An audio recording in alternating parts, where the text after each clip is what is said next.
Today is Indigenous Languages Day, a day that recognizes and celebrates the rich and diverse heritage of Indigenous languages. Residential schools attempted to erase many of those languages, but as Vincent Papequash tells us, there are some who are trying to preserve them. Over 70 Indigenous languages spoken in Canada today are being celebrated at the National Arts Centre.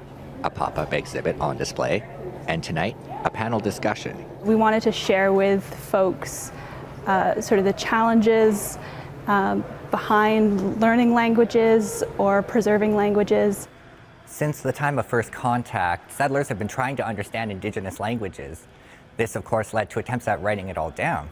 Very Western idea, but something that just wasn't practiced by many of them. Yes, Indigenous languages were all oral, and the oral culture is very important to their transmission. So when you're looking at the history of dictionaries, you're actually looking at the history of colonialism.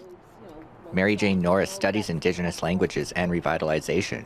She says preservation efforts are important. Languages have been classified according to their levels of endangerment, and I think you have to take into account the extent to which those languages, with the smaller languages, have second language speakers as well as first language speakers. Many of these small language communities have aging first language speakers. And it's only more recently that dictionaries have been created to help the communities themselves, and that they have created their own dictionaries to help preserve the language. Norris says she's seeing more people starting to learn an Indigenous language, which will help preserve them. It's important that there are second language people are learning, younger speakers are learning them as a second language, which we do see actually in the census data that there is, and that's very encouraging.